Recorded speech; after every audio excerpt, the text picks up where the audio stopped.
Thom Tillis is a Republican senator from North Carolina, and this guy is a grade A idiot. So he was speaking at the hearing for Trump's SEC nominee, Jay Clayton, who's worked with Goldman Sachs before. Great. And look at how Tillis defends them. I feel like sometimes I'm living a reality TV version of Atlas Shrugged. There are a lot of people in this Congress that want to just beat down job creators and employers. And I just decided just on the fly, and I'm glad my staff's able to respond to my random request, but just take a look at Goldman Sachs. People want to demonize Goldman Sachs. That's an easy thing to do, right? Just beat up on a financial services institution. An institution that's committed to, let me look at the general numbers here. They have 36,500 employees. There's probably a lot of little guys in there. They've contributed billions of dollars to nonprofits. They've got a commitment to producing 150 billion, am I right, between now and 2025, that are either capital formation for nonprofits or directly into nonprofits. Demonizing employers that employ the little guy isn't looking out for the little guy. And I've heard marketing department recently using looking out for the little guy. Look, I was a little guy. When I was 19 years old, I wasn't in college. We've got to look out for the little guy. We've got to stop demonizing businesses that have to be held accountable. You find a bad actor, everybody thinks that I like pharmaceuticals. I like pharmaceuticals who are responsible. Ones who are bad, like Turing, I'd like to see them go to jail. Mm-hmm. Any financial services executive or anybody in a financial services business that acts badly needs to suffer the consequences. But if we just let the American people think that they're all bad, you are hurting the little guy. And I hope you'll go to the SEC, promote responsible capital formation, and do a good job. And I think that you will. And Jasper and Wyatt and Haley, I think your dad's going to do a great job. Where do I start with this one? So Clayton, the guy who he's at the hearing for, another Goldman Sachs guy in a top position in Trump's administration, even though he spoke about draining the swamp, and even though he spoke about how Ted Cruz and Hillary Clinton, Goldman Sachs controls them. They control them. Now he's got, what, 4? This is the 4th Goldman Sachs person in top administration positions. Well, this guy was a lawyer who helped Goldman Sachs with its 2008 government bailout. Okay, so stop and think about this.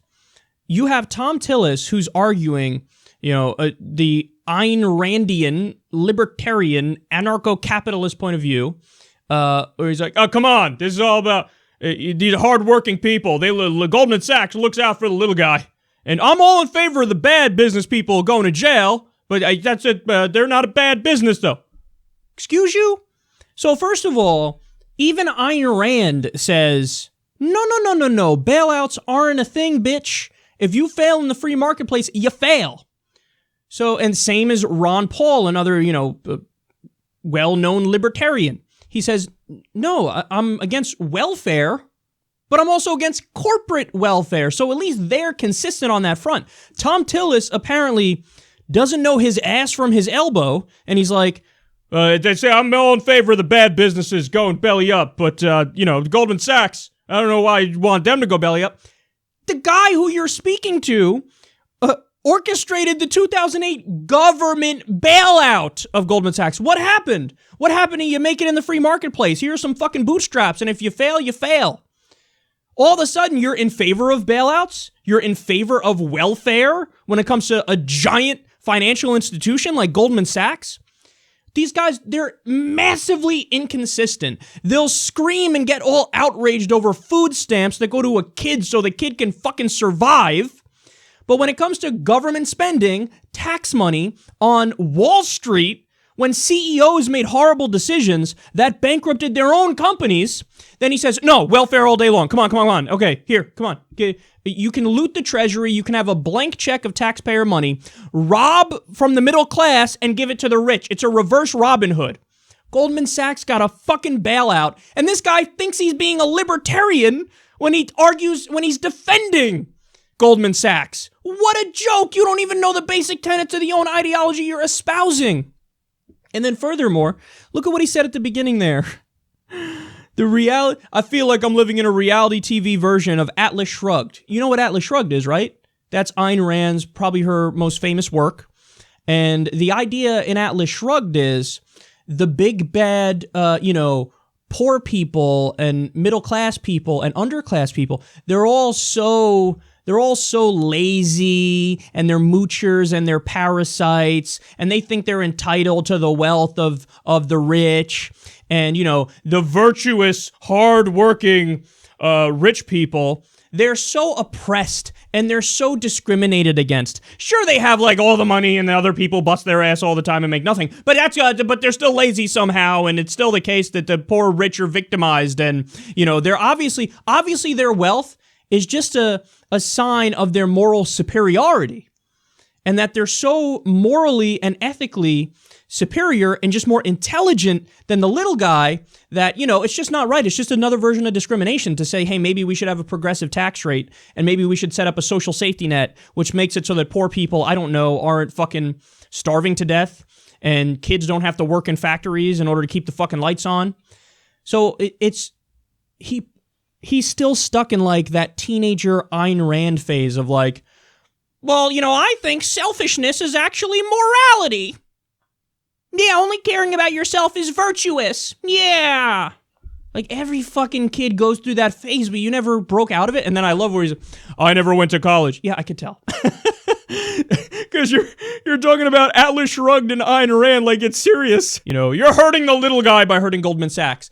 Wrong. In fact, Goldman Sachs destroyed the little guy because on top of the $10 billion bailout, which again was taken from middle-class taxpayers to give to them, they only committed fraud on a massive scale. When Bernie Sanders says fraud was a business model on Wall Street, he's referring to Goldman Sachs. Because what Goldman Sachs did is they would sell these subprime mortgage packages, which were rated AAA, even though that was a ruse, that was a scam. They paid off the ratings agencies to give them a AAA, even though they were toxic assets. But they would take these packages, sell them to unsuspecting clients, and tell them, hey, you're going to make a lot of money if you invest in this. But then they turn around and bet on those same packages that they just sold as if they were great to fail. So that's fraud. You're presenting a product and as if it's something that it's not, and it's not that. It's like a car salesman selling you a car and saying, this is the best car ever, it's got a top-of-the-line engine, and then they turn around and bet to their buddy that you won't be able to drive it out of the lot because the car doesn't have a fucking engine. That's what they did. They did fraud. That is illegal. That's against the law. You're not allowed to do that. You can't do that. They did that on a massive scale, and then they got away with it. But Kyle, if they were, and this is probably what Thom Tillis would say, oh yeah? If they were guilty, where are the consequences? Isn't anybody in jail? Yeah, that's the point, idiot, because they bought the government. When you give campaign contributions to Democrats and Republicans, well, then they look the fucking other way when shit like this happens. You don't think they had people inside the fucking Justice Department? Meanwhile, the people who pick the Justice Department and appoint people in the Justice Department from the president. Wall Street gave a shitload of money to Obama. So, look, Obama's a mixed bag as a president, but you got to keep it real. It's not like he was super tough on Wall Street. Dodd-Frank, the regulation after the fact, was a joke. It's just all these fucking loopholes that, basically allow the banks to go back to exactly what they were doing beforehand. So, it's because of corruption. It's because they bought the government that they get away with it. So, let's review. They set up a business model that fucks over regular people. Nobody goes to jail. They commit fraud. Nobody goes to jail. Then they get a $10 billion taxpayer bailout. So they're fucking the little guy in two ways. By selling them a shitty product, committing fraud, hurting these people, and then nobody goes to jail. And then also they jack money from middle-class taxpayers to prop them up. And then on top of all that, the executives who made these horrible decisions and are criminals, they walk away with bonuses. So think about it. How does it work in your job? If you do something, if you fail, you bankrupt a company, you commit a crime, you're either going to jail or you're fired. These guys, not only did none of that happen, they got rewarded for doing what they did because people got bonuses. And Thom Tillis is out there pretending Or maybe he's just an idiot and he doesn't know and he hasn't read any of this, which I find hard to believe, but maybe he didn't, because he just seems like he's kind of like a bigoted thinker in the sense he can't break free of the things he already concluded fucking years ago that make no sense.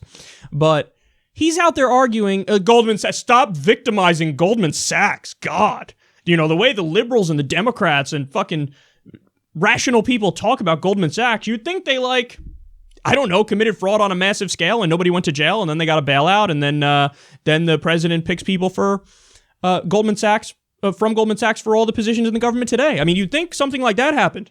Yeah, that's exactly what happened, Thom Tillis. You're a joke of a human being. You suck at your job. You're not looking out for the little guy. You're not looking out for middle-class people. You're looking out for the rich, either on purpose or you're their useful idiot puppet. But either way, the voters in North Carolina should fucking take note that you ain't looking out for them, and that's pretty fucking clear when you defend Wall Street like that, and the criminals nonetheless.